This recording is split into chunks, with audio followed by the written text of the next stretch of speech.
Our guest today on the podcast is Gio McGlothan. He's a creator from Kansas City, Missouri, and he focuses on photography and filmmaking.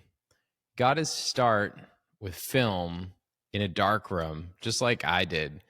And so we're going to go into that and talk about the different ways that film has changed the way he creates. We're also going to talk about the Olympics and the photography that happened in the Olympics this year, and just some of the other things that go into creating and why we create the way we do. So, Gio, welcome to the podcast. Thank you guys for having me, man. I'm glad to be here. Yeah. If you want to dive in a little bit in your background and like how you got into photography and filming, be awesome. Yeah, dude, let's do it, man. So it's probably not as glorious or majestic as most people's backgrounds, right? But I took everybody takes darkroom classes in high school. I'm assuming Yeah. I don't know if they do that anymore, I took one. man. Dan Okay. did. Yeah, I didn't. I'm not into the film world.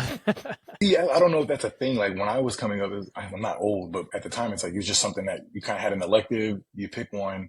Photography just happened to be one of those things, and it was like I've always thought it was like kind of interesting, right? And it was like back then, it's like it was like digital cameras were emerging. It wasn't that long ago, maybe 2007, 2006, something around that time frame.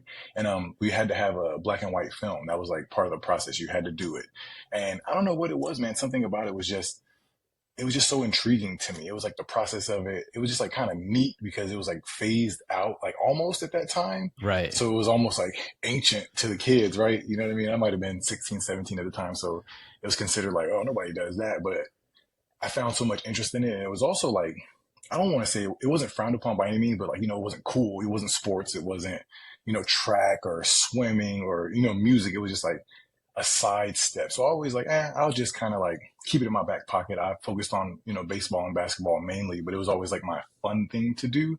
And I really liked movies as a kid. That was weird too, because you don't watch a lot of TV. My dad was like, get out of the TV, go outside. I didn't have iPhones and stuff at the time, dude. So, we had VHS and DVDs and stuff. Oh, yeah. So it was one of those things where I really liked the idea of like watching films and stuff. And I don't know how I related just media into being like into photography, but I like the idea of capturing, taking photos, and it kind of spawned from that, dude, to be honest, and kind of just kept it in my back pocket as I went through college. It was never really a thing where it was like, I'll do it. I kind of just like did it on the side, maybe like for fun here and there. And it wasn't until maybe I was well into my like 20s when I was like, oh, I'm going to like buy a camera and really just do this. But it wasn't for a business. It was just fun, bro. Like it was just something like, I'm going to go out and make photos. And at the time, I might have been, I don't know, 22, 23. And that was not cool, man. Everybody's like drinking and partying and like hanging out. And they're like, you want to take photos? And it's like, it's kind of strange, bro. Like, of what? And I'm just like, stuff. But that's the cool thing. Like you wanted to do something different. Absolutely. But you know what? I'd be lying if I said you don't feel like that shun from your friends, like, oh man, he wants to go do this. And like, we want to go to the beach and kind of like hang out and try to, pick up girls and stuff. You know what I mean? It's one of those things where That's 100% how I felt when I first got into it. I didn't tell anybody because it was like, it just wasn't cool. You know what I mean? Cool. It wasn't at all. Dude, now everybody wants to do it. man, I'm so glad you guys say that. Cause it's like, yeah, you have to go through that stage of like, God, what do you call like being uncomfortable where it's like, Yeah. I'm just going to do it anyway, even though it's not really like cool to do it. Especially, dude, at that time, I'd say like late 2010s or to like mid 2020, like 2015, 2017, that area, like carrying around a camera, people looked at you kind of strange. Like, Right. what are you doing here? Like, dude, we're at the beach with a camera. It's like, are you like paparazzi? Like, what are you doing? Yeah, you're like a creep? What are you doing? Yeah, that's what I'm saying. So now people are TikToking in public and not even fucking questioning it. No. Jesus Christ, how times have changed, bro. But it's like, and think about it, dude, in like 2016, cameras weren't that small yet. So you had like this like gigantic camera on your neck and people are just like, you work for a newspaper? Like, what are you doing here? So it was just always a weird like middle ground, but you kind of just have to, you kind of stay the course, you just do it because you really like it and you kind of got to embrace that uncomfortableness. Right. Yeah. It's interesting too how it's like completely changed. Like the whole having a camera now is like cool and everybody's doing it and it's overdone. And it's just almost like natural, bro. Like I can't, right. You find the average Joe has a Canon M50 or just like, everybody has a camera where it's like, it's not uncommon. Do you think that's because they're more affordable now? Or is it just like it's just cool to I mean, because everybody has a phone. Everybody can, I still That's find true. myself whipping out my phone and taking photos, even though I have a camera right next to me. But do you think people just have it just because they're so affordable to get? Oh, 1,000. I think it's a combination, man. I think it would have to do with affordability, but also the idea that people think that they have to, right? Like, not have to, but like in the media space, even like somebody that has an Instagram channel, I don't think people feel like I can use my phone, right? There has to be a certain level of, I guess, quality or like image production that has to be maintained. And I think people can only, or people feel they can only achieve that with a camera. And like you said, the Yeah. buy-in right now is like relatively inexpensive, right? Right. When you think of buying a iPhone, I think I saw the Pixel 9 dropped maybe a couple days ago where they announced it, and I think the highest model was like $1,800. Yeah, I mean, you could buy a really decent camera for $1,800, I right? yeah, know. So it's like, it's crazy. so it's almost like, which would I rather have? Yeah, I guess it's hard though because like the phone fits in your pocket, and like there's very few cameras. Although I think I've seen you shoot with a GR, right, for like I walking love it, around. bro. Those I are love it, man. sick, I and those love are it, bro. tiny and they fit in your pocket. Absolutely. I love that camera. I used to have one and it got stolen. Does that have And I never. a pop out lens? It does, man. Yeah. It Yeah. stays. I mean, I wish I had it right here. I'd pop it out, but it's relatively small. The lens only, I don't know, protrudes maybe like half an inch, man. So it's like it doesn't take up very much. I mean, it's smaller than my freaking iPhone. You know what I mean? And I keep this thing with me all the time, so it's like it is kind of nice. But I do agree with Sean, man. I think having a phone in your pocket is undervalued. But I think even me, I fall into that same trap, man. Like I don't shoot with my phone almost ever. Like I'd probably say less than 0% if we're being honest. Like I make family pictures or like my phone is really just memes and screenshots of like ideas, like a mood board.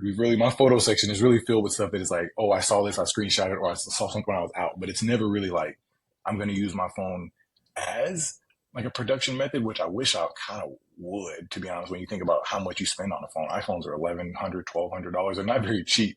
So it's like, why not utilize, 4K 30 on an iPhone if you can, right? Shoots ProRes. I don't do it, but it's capable. We should though. I think we should do more of it. You did, Sean. Remember, bringing up this elk film, Sean had his camera behind him. We were on some elk hunt or whatever, and he left his camera behind him because we couldn't move. So he whipped out his phone and started filming, and we used some of the shots in the video. But most people would have sat there and been like, "Damn, I can't use my camera." I would have sat there. I'd been like, "Shit." Most people, man. Most people. Yeah, Sean's I like, was "Damn, just I got a camera. Let me bust it out." I mean, That's fine. to give like a little background, we've talked about it a little bit on this podcast, but the film was like a 6-day backpacking hiking trip, and it was just Dan and I shooting, and we had 2 Canon C70s. It was amazing. It was a crazy amount of work, but like we got to the moment where like we saw elk, and all of a sudden my camera is like too far to grab. No. And so I'm just like, I'm going to shoot with my phone because I'm not going to just sit here. And it actually worked out. I mean, it's not what I wanted, but it's better than nothing. And I think that's why the phone is good, is because it's like, it's there. And I would like to utilize it more. Like you said, it would be kind of fun to like shoot a phone only film or whatever, just to do it. Dude, I see people. Dude, Yeah. you guys know Patrick Tomaso. He shoots with his phone all the Yeah. time, man. And he has like stellar stuff. And I'm just like, I don't know if I get in my own way where I'm really like, I just have to have like a rig or something. I just really never feel like my phone can do it. And I know it can. Like, dude, don't judge me when I say this. I've been going down this rabbit hole of like Polar Pro phone rigs and like small rig, like setups No, with I'm my not judging. phone. And I'm like, should I invest in one of these? And I'm telling myself like, I'm never going to use it. But I feel like if you ever buy something and you feel like you have to do it because I paid money for it. So now it's like, it's going to make me take my phone out more. And I don't know if that's really the case, but I try to like talk myself up. If I buy it, then I'm going to be forced to use it, or it's just going to collect dust in my pellet. It's going to be a paperweight. It's going to be a paperweight. You're going to buy it. I have so many paperweights in my fucking closet back here. Bro, I get it, bro. I get it. It's like, I mean, that is the film you. industry. It's like Yeah. paperweights all over. I'm like, oh, this is not useful anymore. And like, No, seriously. I'm like, oh, I need to get the newest this and I need that. And it's like, before you know it, I just have, a graveyard of small rig accessories in my small rig accessories. I say that all the time because that's really I swear I have so many where it's like, I just have to have 15 NATO rails because you just never know. And it's like, I really don't. And I'm like, what am I going to do with it now? Like I have like HDMI clamps for like cages and stuff. And I'm like, for different cameras that maybe I don't use anymore, I sold the camera, but I should have sold the whole cage, and I didn't. Yeah, no. Like, I should have sold the cage with everything. I'm gonna keep the cage because like maybe someday I'll use it for something else. That's how like, I think at it. I'm like, maybe I'll use it again. Ridiculous, bro. That's me. I have the worst syndrome of one day I'm gonna need it. I'm not gonna have it, and I'm gonna kick myself to buy it twice. So I'm just gonna keep it, and before you know it, I have 7 cages for a camera from 7 years ago that I haven't looked at. I don't even have anymore. And it's like, just get rid of it. But I swear to God, the minute you sell it or get rid of it, a week later you'll you need it. 100%. I need it. I need it. Absolutely. All the time, bro. All the time. I'm like, you know what? I did need this, make a show. You can make like a TLC hoarder show just for like filmmakers. Like, oh, what'd you have in that drawer up there? And like looking in. No, seriously. And it's like, oh, totally could have used all of this. Yeah, it was crazy. I think going back to the film stuff, the one thing that I'm still trying to work on is getting Dan to shoot some film. Dan has not ever shot a roll of film. It just doesn't interest me. It doesn't interest me. You know what? Why? Interesting. Why? Let's dive into that. I think it's just the process. Like I want to take a photo, bring it into Lightroom or whatever, and mess around with it. I don't know. I don't like. I do a lot of wildlife photography. I don't like to kayak. If you asked me to go out and kayak, I'd be like, no. Like to kayak for fun, but for me to go kayak to get a shot, I'll go do that. But that's fair. So I do it for a reason. So like for me, doing film would almost be like a waste of time because I'm putting so much effort into, I don't know, something that I just don't really care about. Like I get that. I don't know. I'm going there to get the shot. I can't argue that, man. I think to me personally, I think film changed my outlook on everything, but I can also understand somebody not enjoying it as well. You know what I mean? Or just not having an interest for it. I totally get it. I think for me, it's like, it was definitely a game changer, bro. I think in my workflow, I used to be one of those guys that would go out and come back with 2,000 photos from the day. Now, man, like I was out, I took my Sony out literally yesterday morning. I probably came home with less than 40 photos from the whole 4-hour morning I was out. I just really don't have an interest in firing off a gang of shots. And that could be to my detriment, to be honest, man.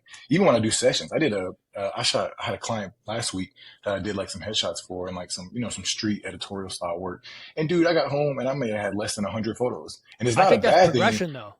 But it's also like, ooh, maybe I should have took more in this, in this outfit. I probably should have took a couple different because now I'm really particular where it's like, I'll line up a shot. My lighting's good. I'll snap it and say, hey, let's move on.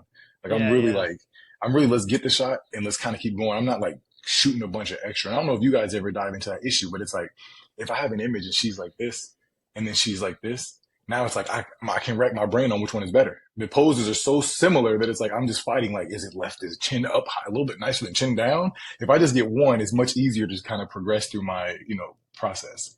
Yeah. And the hard thing too, is if you're doing some of those shoots, if you shoot all these photos, but you're only delivering 10, and then they look through them and they like 50 of them. And you're like, well, I only said I was going to do 10. I was only doing 10. Yeah, exactly. You only want to deliver so many. So if you overshoot, now they have too many to pick from if you're giving them some to pick from versus you picking all of them. Absolutely. It's tough because I get what you mean. You might miss something, but then again, you might overthink it and shoot too many photos of something that's so simple. Yeah, absolutely. And you just have, and I think that's one of the best things that I did kind of learn from my weird film journey, man, is it important enough? I used to always risk versus reward. That's how I feel when you're shooting film. Cause it's nowadays it's not cheap. Anybody getting into it, man, $17 a roll, $10 a roll, $19 a roll, and then another $12, $15 to get it developed.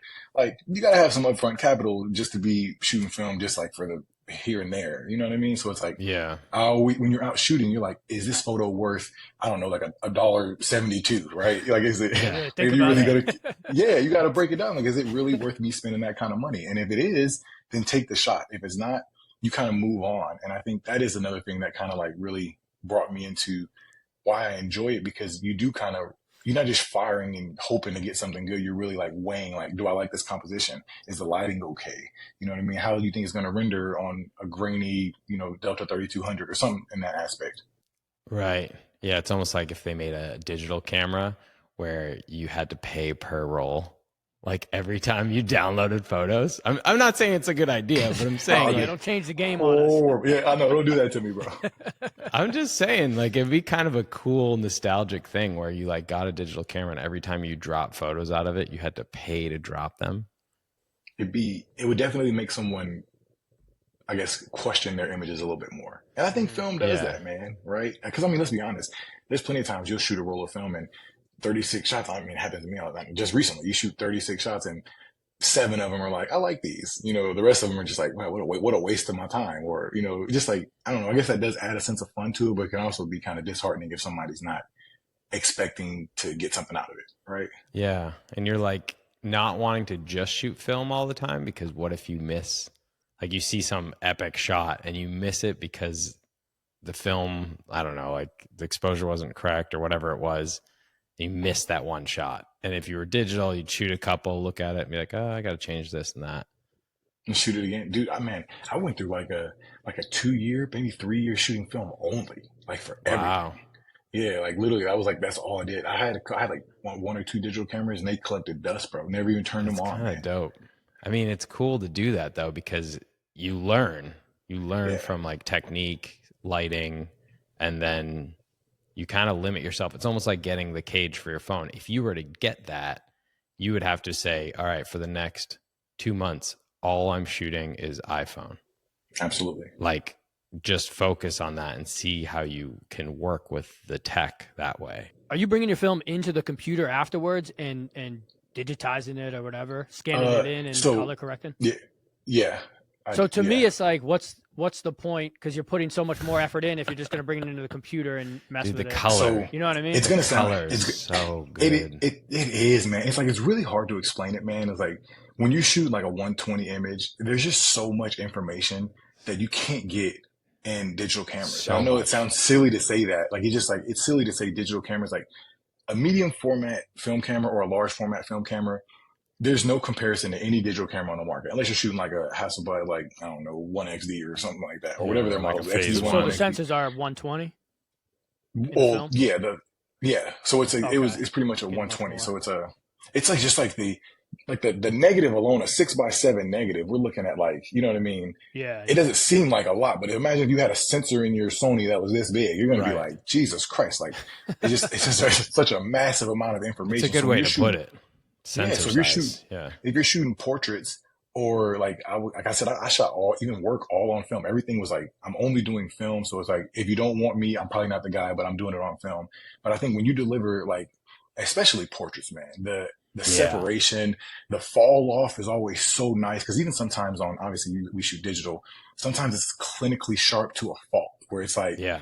let me throw a little bit of, diffusion on here just because it's just so much, right? And I think film gives you that really nice, pleasing look, right? And then you also don't have to worry about ruining a person's skin tone depending on the stock choice that you use for the film, which would technically be, I guess, your editing, right? Because if you're choosing a stock or a film stock, you're using whatever white balance of that film to recreate whatever like feel or tonality that you want in your image. So there's technically no editing to be had outside of scanning and trying to keep the colors true, which can be tough. Yeah, I think it's a lot of pre-production, which is like it's more pre-production than digital because like Absolutely. you could fix it in post, but not to the way that you can fix a digital Mm-mm. photo. No way. But But I do think it saves you on the back end. yeah, and the highlights and the like shadows, incredible. I mean, I could talk to it's you. I could just spend the entire hour talking about this subject alone if we're being honest with it's you, just dude. I tell all incredible. my buddies, Sean, dude. I was telling my buddy about this black and white film. I'll use black and white film because I won't use color because it is kind of easy to miss it. But there's no digital camera that can recreate the highlight and shadow information like film on a digital scale, right? You're either going to lose information in your highlights or your shadows, right? It's just kind of the way things go, even if you're shooting at a mid range. But the way like black and white is, you can shoot directly into sun and you can still retain details in the shadows. It's just so naturally balanced. And honestly, I don't know how to do it without getting too technical into it, but it's Yeah, really fascinating of just how balanced an image can be. it is incredible. I think once you've seen a film image next to a digital, like it has a feeling. Dude, absolutely. Especially if you ever seen like a large format image, man, you see like Yeah. Dude, when I was in college, we shot some 8x10 negatives and obviously, an 8x10 negative. Just like looking at it, it's almost like it's even hard to explain to eyes, but you're like, Jesus Christ, like, what is this? Like, kind of sorcery is this type of image? Yeah, it's incredible. And like you were saying before, the fall off, it's like when you put a vintage lens on a digital camera, you can get that to come back a little bit, that fall off. Like in the Ari Alexa of film cameras, where people are shooting a lot of like short films or features, that camera has that soft fall off. I mean, it's like $50,000, but Oh, it has yeah, that out of my soft. wheelhouse. Yeah, it has that. That's why people love it. Is it's soft on skin and it has that same look because all these digital cameras just too sharp.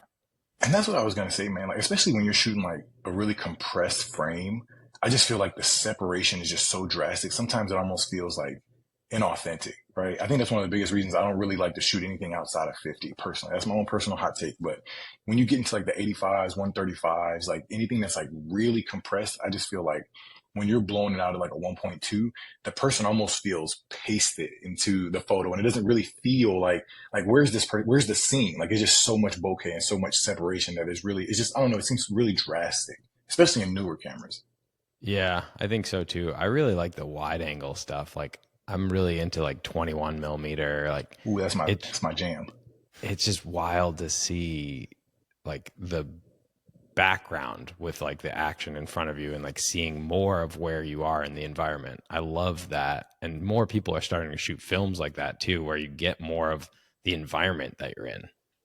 I agree. I think that's one of my favorite things, like especially when you're trying to like come up with composition. I'm always like, how do you place someone in a scene that kind of makes sense, but it's also like I've seen, and not to judge any photographers that shoot really like wide open and stuff. I do think it's a look that is pretty, but a lot of the times you kind of lose the purpose of the scene, right? If you're shooting, Right. I don't know, we'll say someone in an outdoor scene and he's a gardener or whatever. If he's wearing overalls, but the background is just so blown out, it's like, are we in a garden? Are we in a yard? Like, where are we to give a little bit of context to the image itself? I think storytelling is a huge part that kind of gets lost in portrait photography because there is this sense of like, I need the beautiful bokeh in the background that we kind of just, it's really just subject recognition and really no scene to go along with it. Yeah. I know you started, I don't know how this is going, but didn't you start a film magazine or you were trying to do that? How'd that go? So we're still working on it, bro. You working with people is so difficult. I'm so used to working by myself, so everything is like, oh, I'll Yeah. just shoot it. I'll do it my own. You know what I mean? I can Yeah. keep a deadline. Other people, not so much, especially when you're trying to do something nice. So I'll give you a little background into it, dude. It was really like, I had a friend of mine in the film community. He was like, hey, bro, I got a bunch of rolls of film. I'm not going to use them. I'll give them to you. And I was like, dang, bro, that's really nice. Like nobody gives out film, especially in this kind of economy, Right. right? It's 20 bucks a roll, bro. So he's giving me, 50, 60 rolls of film. It's just like, it's my life savings right here, bro. So he's like, Yeah. I'll give it to you, dude. And yeah, it was super. And he was just like, the only thing I ask is that you don't sell it.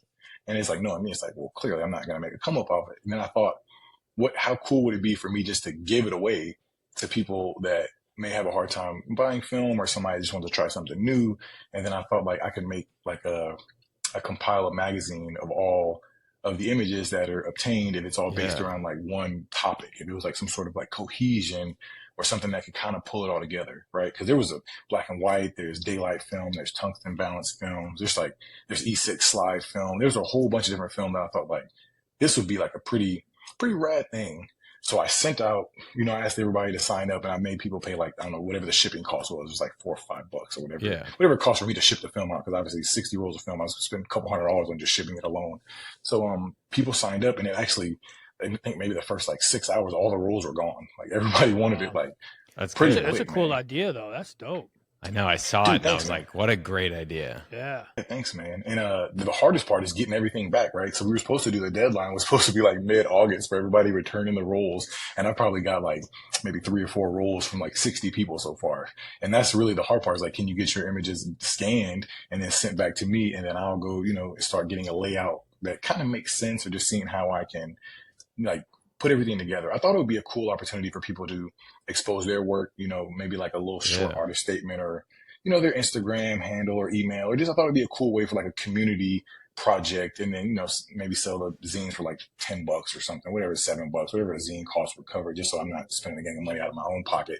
I just thought it'd be a cool way for people to get their work in print. A lot of people that shoot film or are like I hate to use the word amateur because it sounds kind of cringe, right? But people that don't do it professionally, they probably don't see Yeah, their work in like a print format. So I thought it would also be cool for people to be like, hey, mom, my photos in this Right. magazine, even though it's not like a crazy magazine, it would just be like a cool opportunity for this is somebody to see cool. their work. Yeah, man. So it's like, if I can give back, I always thought that would be kind of gnarly. So just kind of waiting for everybody to send it all back to me and we can kind of get the ball rolling on that. That's cool. Yeah, I think print is somehow coming back a little bit. Like I've seen some really nice magazines and just the structure of them change a lot. And the photography is awesome, whether it be like any sort of outdoor magazine or like fishing magazine. I saw a fishing one out of Canada and it's like these incredible fly fishing photos. And I'm like, they're not film, but it's still like they took this thing that people love and they just like made it more of an art form than it was in the original publication, which is cool. I think I that's like to see awesome. that. Dude, I think it's awesome, man. I think, especially being like in a media field, I hate the idea of like all of our work just living on social media or on a web page. And I mean, I get it. That's like the industry that we just so happen to be in. But sometimes it doesn't really feel like for lack of better words, like the final form, right? It's Yeah. kind of nice to be like, or to see your work in a print format or on a billboard or, you know what I mean? In somebody's home, in their bathroom or something. I always just feel like it just gives it life. There's something about printing your image and holding it and seeing it right there. It's like, this is 10 times better than the digital version.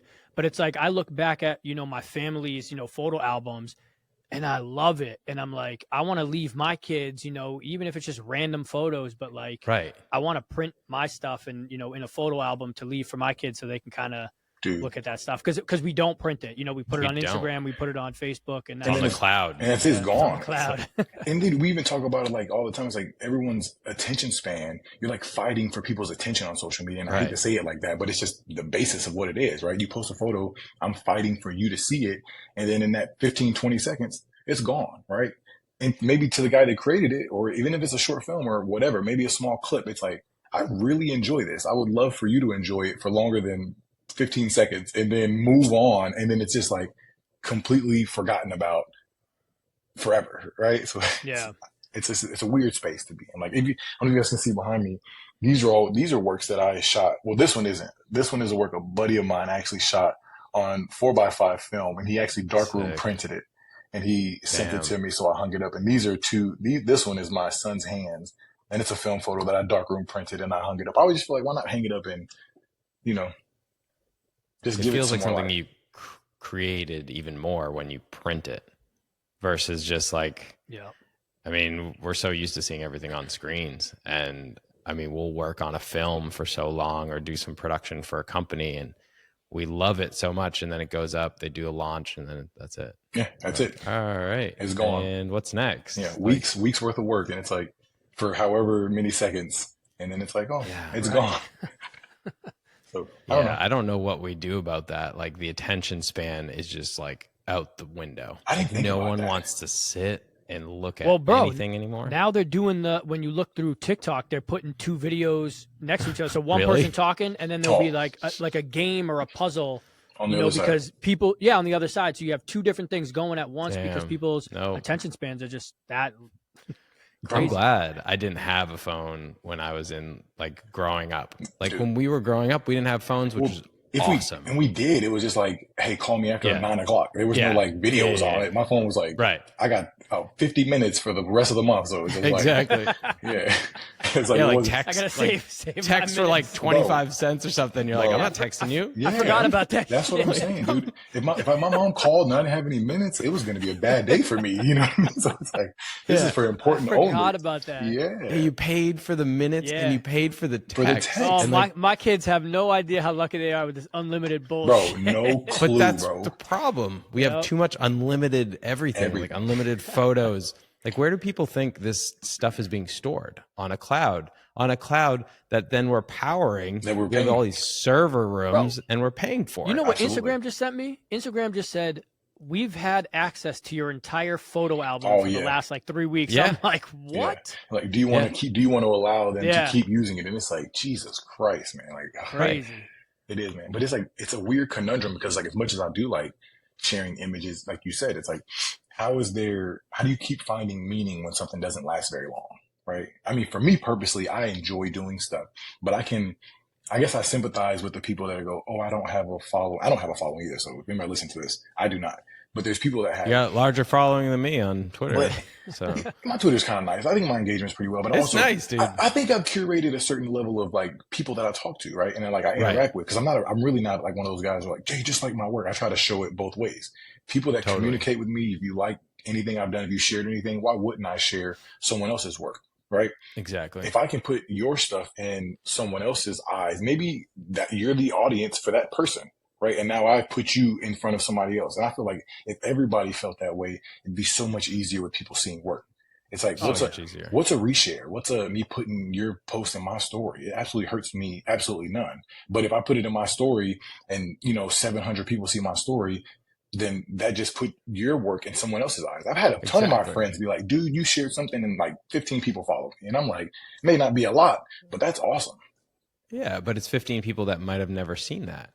But there are so many people that don't want to do that. They're like, oh, I'm not giving them any shares, or I'm not giving them any attention because they do the same thing that I do. It's like, this is supposed to be a together thing. Dude. Like, this is not you versus me, It's not. because we're never going to get through this like creative world that way. Like, if you don't share something that somebody else did, I mean, everybody gets inspiration from each other. Like, Of I course. watch other people's films or look at other people's photography, and I'm like, wow, that's really cool. I could do this in a different light. Absolutely, bro. Even when it comes to like work, I think people are like, oh, I can't, I don't want to associate because I need the jobs, or I need somebody to call me for the job Right. and not call them. But it's like, dude, if you knew the amount of gigs I got because another guy was like, hey man, we need, another BTS guy, or we need a cam op, or we need somebody here, man. Are you free? And I'm like, I can be free. And then it's like, Yeah. I try to do that both ways. If there's something coming up and I'm booked, I'm like, hey, I know somebody that can take care of you. Yeah. Hey, reach out to them. And I feel like that's the community that I try to like not preach about, because it sounds kind of weird, but like I do want to like keep like building that up, because if you can build a community of people that can help each other, there's so much out here for everybody. I know it's like there's so much. I know it's a competitive mindset, but there's so much work and there's so much to be done. That's exactly it. It's just if people there's so much wanna, work out there. Bro, there's so much, man. It's not just like people have this like fighting for scraps mentality, and it's like there's no need. Like everybody needs like some sort of content shot or photos taken, or film edited, or just like anything. You need a gaffer, you need a grip. I know a guy, so it's like it's so much easier just like to plug somebody in than try to gatekeep something. I feel like karma, it'll come back for you. Totally. I feel like the more you share, and the more you share your process too, like I think that's something people were like worried about, like, oh, I don't want to show them how I shot this. It's like, no, that's not a secret. Like, the way you shot that is not a secret. You should share your process, because people love to see how you built something, regardless of what it is, like whether it's painting, clay, film, photography. Like, people want to see how you did it. You know what? That's really more interesting. I want to touch on that, Sean, because that's interesting, man. Because just recently I shared that BTS of me, shooting some. So I had a magic arm on my bike, right? I had a couple magic arms on my bike for my cam. That's sick. And it was funny because it's not really like, I guess it's not a new angle, right? I just told myself like, I'm just practicing trying to find new ways to tell stories in small clips, right? I'm just really just practicing. It was really for color grading. I was like, hey, I want to shoot something so I can practice getting some color grading in. And I was like, I'll shoot something that's a little different. Dude, shooting, I guess, a BTS photo and the actual like screen grab, it went nuts, which is like, if I share just the image, it may do, I don't know, a couple hundred likes, maybe, I don't know, maybe a couple hundred people see it, but just showing the before and while I shot it, dude, I think like, I don't know, maybe it's 100,000 people interacted with it. And it's just like, right. And it wasn't even particularly anything great, but it was just the idea. I thought it was cool. I mean, I thought it was neat. It was with the Air Max, right? Yeah. And I won't lie, I enjoyed it personally, but I guess a lot of my work is, not to toot my own horn, but I like my stuff. I mean, I hate a lot of stuff I shoot too, which is good. But I do like the things I shoot, right? I think I shoot them because I like them. That's kind of like the whole point. I think we should all shoot things that we enjoy, whether or not people find it interesting, if that makes sense, right? Like I would shoot a certain scene because I like it and I want to grow more than I'm shooting it for someone to see and hope that they like it. Hopefully that's not a weird like tangent, but I think we do. Or as a creative society, we get so caught up on chasing the algorithm that we start shooting stuff that other people shoot because we see that it works for them. And that might not necessarily generate the eyes that we want, because it's not something that people maybe follow you for or me for. I won't speak to anybody else. I'll speak to me, because seeing you always gets kind of weird. But you know what I mean? Like if I start shooting a bunch of food stuff, maybe people that like me don't like food stuff. So then it turns into being like, maybe it does good for or does well for, I don't know, Martha Stewart, but it doesn't do well for me because they're like, you Right. always shoot food stuff. Yeah, I found that too. Like I did something recently where I changed up our website for our production company because I was trying to find what was working everywhere else. And what I did was change it to be like everybody else. And then I like reverted back because I'm like, wait, what am I doing? Like just because 20 people have this locally around us and it's working doesn't mean that's who we are as a production company. Like we should just stick to what we were doing I and who love we that, bro. are, and people will come back to us. It's tough to watch other people get gigs that you're like, damn, we would have been so good for that. Absolutely. But like you said, it will come around and you just have to keep focusing on like what you're good at and what your audience likes or your clients or what you want to shoot. Like if you want to shoot more stuff like basketball content, you should go out and shoot people playing basketball and go like interview some people like playing on a street court or something and just like make something fun that feels different in that space. Absolutely, And it bro. doesn't mean you have to go shoot a commercial or like a mock commercial. Just go shoot what you like. And that's going to be the thing that might get you the gig, you know? Dude, I couldn't agree more. And look, trust me, I definitely don't want to sound holier than thou, because I have definitely fallen in that trap of Me too. I'm gonna do this because it generates eyes. I mean, we all, like I said, I run a business for myself. I'm a freelance guy, so obviously you have to constantly market yourself or put yourself out there for people to want to hire you, right? So you Yeah. do fall in the trap of like, well, this worked for these people. Let me see if it works for me. And it's really just taking that step back, realizing like, let me just stay true to my path, and hopefully that works out for me, instead of trying to like grab at every single apple that's fallen off the tree. Yeah.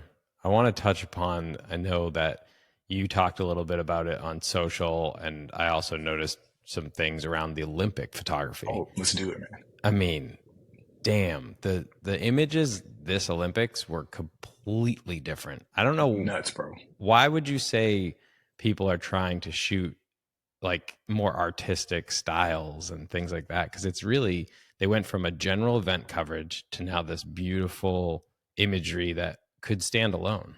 Absolutely. And it's as to the why, I don't know, but I love this topic. Hopefully Dan does too.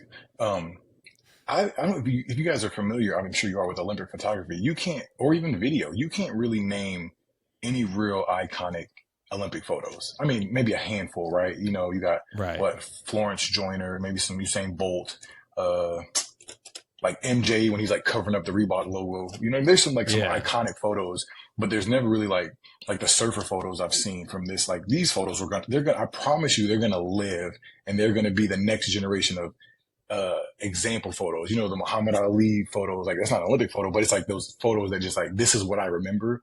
This past Olympics, they're gonna have photos that are gonna be like, I remember this image, because it's so powerful.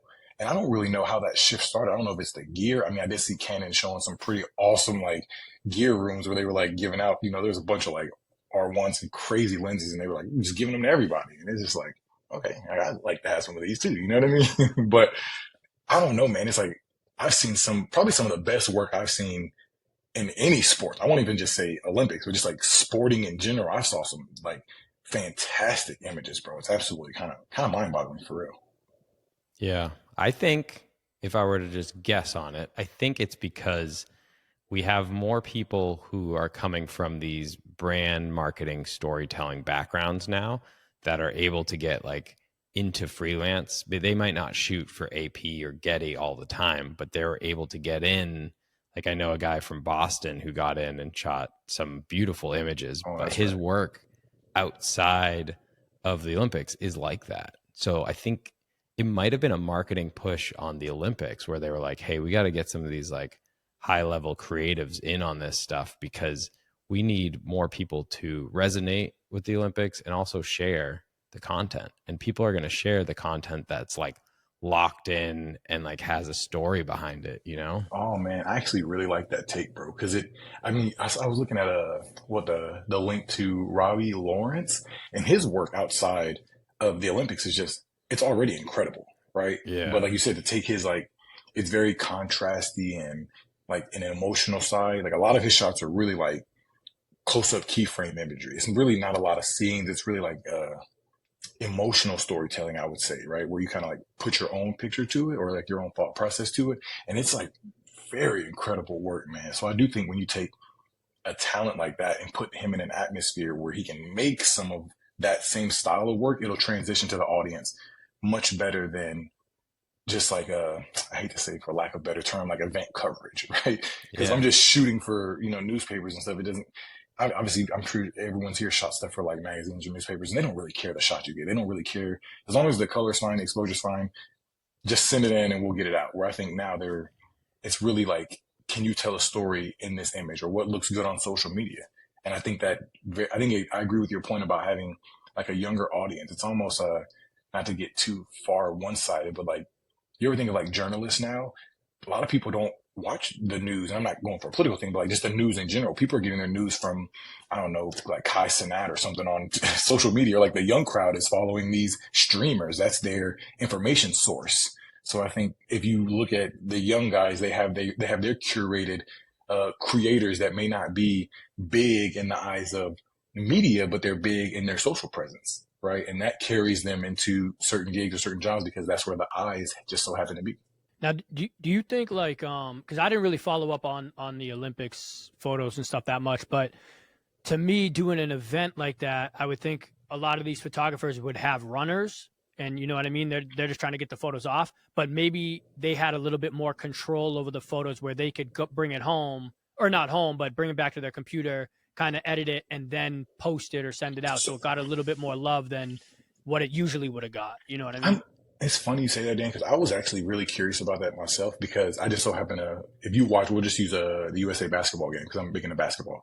I was watching the game and I'm seeing some of these guys that I follow that were shooting it, uploading them like right there. And I'm pretty sure they weren't tethered, but they were probably Wi-Fi connected to like an iPad or maybe they had a runner. I have no clue, man. But I'm glad you brought that up because I was seeing photos posted like almost in real time. Like, you know, I'm watching Curry's shot and then 5 minutes later it's on Twitter. And I'm just like, Which is crazy. yeah, I mean, like the turnaround wild, time, yeah. the turnaround time is crazy. Like I've shot some NBA stuff and it was like, okay, we got to have it by the morning, but it wasn't like right there on the spot. Like the turnaround time was like almost instant. Yeah. But what do you think's better? I mean, I would almost think like holding it back, like they should start holding it back more to Right. build that up in people instead of posting it right away. Ooh. You know what I mean? So I agree with you, but I'll play devil's advocate and I think it helps keep the interest going, right? Like we'll use the Steph Curry thing. Everybody's tweeting about it, right? So if the Olympics or a photographer or a Bleacher Report or somebody shares that image, they're going to gain that traction from all the eyes already watching the game You don't want to anyway. be late on the game. Yeah. If I wait until tomorrow morning, who knows? I think the women's game might have been the next morning at 11 a.m., right? So if you have your social guys get up and they start posting stuff at 10, now everybody's watching a different game. It probably doesn't resonate the same. So it's like, I think that quick turnaround time does actually indeed help because in that moment, it's like, oh my God, did you guys see that? And now they're posting photos and everybody's resharing and everybody's posting. And now you're just gaining a bunch of traction, which ultimately just helps bring more eyes to the event itself.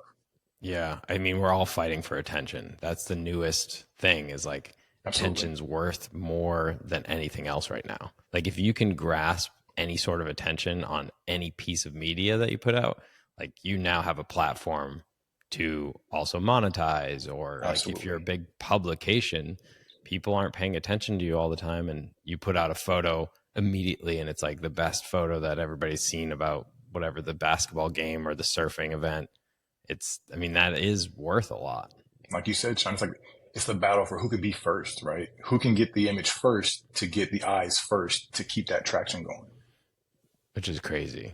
It is kind of nuts when you think about it. It's kind of nuts. You used to like sit on images more and like wait to post them. And of course, it's interesting how like Instagram started too, because it was like, oh, this is my food, this is my drink, like, yeah. And now it's like it had the weird square filters. Yeah, you had and you just like try any filter, like there's no real rhyme or reason. Who cares? Like, like nobody thought it was going to be the way it is now. Like no one knew YouTube was going to grow to the size it was, Instagram. So then when a new one comes up like TikTok, people immediately jump on it and they start creating. But they all have like their own way of creating. Like you can't create on TikTok like you could on Instagram. They all Yeah, have you like a have different the model. algorithms, and yeah, dude, it's like, especially being in our field, man. Like we get hired by companies. Like I shot some stuff where they're like, "Hey, we need social content. This is our budget," and it's like, okay, and it's like, but we need it like shot, and then by the night we got to turn it around, and it's like, Right. oh, that's kind of interesting. Like it's, I guess. So you end up making it work. It's obviously they're big publications, so that's what they want to do. But then it's like, hey, and it's funny because I'm gonna complain about it. But it's like, okay, let's get I think I shared that photo, John. I got a Komodo 6K. We got, you know what I mean? We got some Yeah. cooked glass. And it's like, but this is only going on social? Like, that's it? That's all we're putting in? And they're like, yeah, only for social. Let's shoot it vertical. And I'm like, how about we shoot it horizontal? We'll crop it. And they're like, nah, just shoot it vertical. And I'm like, it's kind of overkill for social only. It's a little bit overkill. So I don't know if you know who Terrence Clark is. We just did a basketball tournament for him. We're good friends with his mother. So we just had a basketball tournament the other day for him. And some video guy was filming, and I'm looking at him. I'm like, he's shooting everything vertical, and I'm like, this must be just for him to post on social, because the whole time he was just vertical with his Sony, and I was just like, damn, I've never seen anybody shoot like that, like a whole event, bro. I don't know. I must be I got to be the old guy on that when I get to this, but I despise it, bro. I despise it. I think everything. How many TVs do you see on the wall that are vertical? We're never going to be watching TVs like this. We're never going to be watching TVs but like that's this. Just like, I can't, when you get like somebody like saying, this is my budget and I want it vertical, and you're like, let's just shoot it horizontal. And they're like, I want it vertical. And you're like, huh? And even like photos. Hey, we want our photos. We want to shoot them we want them 16:9 vertical. And I'm like, the photos? Like all of them? Like that's just such a weird ratio. Like I don't think anybody I've only had that a couple times recently, but it's like they're requesting only vertical photos. And I'm just like, okay, I got to put my foot down, because you're going to hate me later. Because they're missing out. Exactly. You're gonna hate me when you go for any kind of web print or like online or website. You're gonna hate yourself for having, even if you shot like a 2x3 vertical, maybe with like you don't want it. You don't want a long skinny photograph. There's so much overhead space. It's not pleasing for 90% of things, right? Outside of headshots, probably, and even then, it's still too much. Yeah, and for like a film, you can now not really use that on YouTube or like anywhere else besides. It's useless. A phone. What if the iPhone 16 is square? What if they drop a square phone in September and it's like, it's a friggin' square one by one? Dude, everybody will be like, oh shit, I completely created everything as 9x16. Bro, it's absolutely nuts to me when you like really like think about it. Even like just like on the visual side, period. Like I feel almost yucky, bro. I hate to use a different word, but like shooting it that way. Because even for myself, it's like I can use it if I shoot something for a client, obviously I want to use it for my own promotional needs as well. I don't want my website with a bunch of, vertical thumbnails. And I got to figure out the way to make it look decent when it really doesn't fit very well. I mean, secretly, you're thinking about your portfolio, which is what I do too. I'm like, we shouldn't do that because I'd like to use it a little bit. Listen, there's no secret about it. Whenever I do any job, I always tell, we have a producer and a director and stuff, we do a job, and I always tell my buddies, make sure we deliver, but always add something for yourself. I feel like I never go into a job. A job has to be a two-way street, man. I'm delivering something for you, but I also want to make sure I deliver something that I can use as well. I'm not going to just make something just for your own benefit. Not saying it's a bad way. You paid me. We made a transaction. That's nice. But at the end of the day, I want it to be portfolio worthy. I'm not just shooting I want to talk about the phone. I'm not just shooting a bunch of stuff on my phone just to get it out of the way. I kind of want to shoot something that shows what I can do. So when you post it or when you share it or when you put it on your website, another person goes, wow, that's great. Who did that? You can go, oh, I know a guy. And then it just kind of helps go from. I think that's a good way to like add your style in too, and why you get hired. It's like, here's an event. We have a corporate event. It's just a couple people talking, and then they're going to have like whatever, they're giving an award, and you're like, cool. And you want to change that to not look like the one they did last year, so that they can be like, oh, damn, we liked it this year because Gio shot it and he shot it a certain way. And so it's always good to add your take on it so you can use it for your portfolio and you can separate yourself. How do you guys feel about that? I'm not interviewing you guys, but I'm curious because it's just a conversation. But do you guys? You can ask us whatever. I love it, bro. Do you guys have that same like mindset? Because I even tell my guys, like, if I have a guy like shooting like a BTS or somebody's like taking photos, and I'm like, listen, if talent's here and we're done with talent, pull them to the side and see if you can get a portrait to add to your portfolio as well. Like, Yeah. as long as it's not interfering with like what we're doing as far as production wise, like if you can add something or benefit something and it's not taking away, by all means, do what you can do to help get yourself as much as, I guess, as much media and stuff as you need as well. I think it's a great take or a great like mindset to have on jobs. Yeah, we do that as often as we can. I mean, if we can put in some extra time to like our day and shoot something extra, or like maybe we're doing a certain interview setup, we'll do like a BTS of it and maybe not use the client in it in case we want to just post it. And so we'll think about those things like, oh, this is a new lighting technique we're trying, so that we are capturing that to show our audience and also the people that want to hire us. Absolutely. I think it's just a good benefit to have, man, because Yeah. and there's nothing against the client, but a lot of times because you said sometimes they do get stagnant where I'm shooting the same thing kind of repetitively. So it's nice to kind of, let me see if I can grab something that's not the exact same so I can still have just more work to add so it doesn't get too stable. Yeah. The one thing that I also want to jump into that I know you posted about and I found very interesting, because it was not brought to my attention at all until I started digging for it, was the fact of shooting people with dark skin. And Annie Leibovitz, the way that I just started looking through some of those photographs and I'm like, this is crazy. Like, it feels like it wasn't done properly at all. And why do you think that is? Like, there's obviously, no matter what you're filming or photographing, every person has a different skin tone, and you have to understand how to film or photograph that skin tone, and it's all going to be lit differently. Absolutely. And so understanding that is a major component to delivering beautiful images of anybody. Of course. So what do you think happened there? So I love this conversation. So I'm going to start off by saying I do love Annie. I think Annie Leibovitz. Dan, do you know? Yeah. I'm sure you're from. Sure, Dan's familiar Yeah. as well. But I love Annie, man. But she gets a lot Beautiful work. She gets a lot of flack from people because in the last, we'll say 4 or 5 years, her work hasn't been very flattering, and not just for darker skin tone people, but just people in general.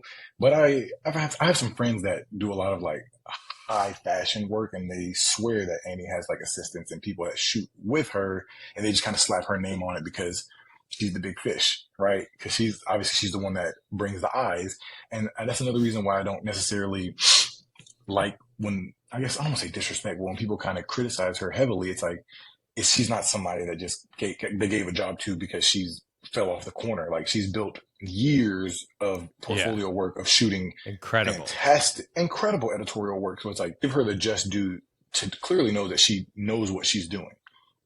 In the recent years, I have seen like the infamous Simone Biles images, the Viola Davis.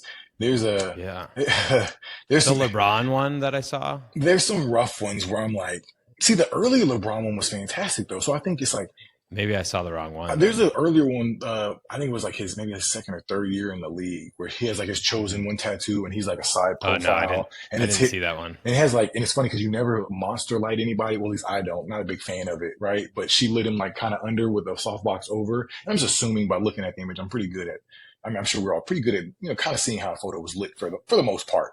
And it didn't look too bad, but I do think as of recently, some of them are just like, they're not very flattering to people.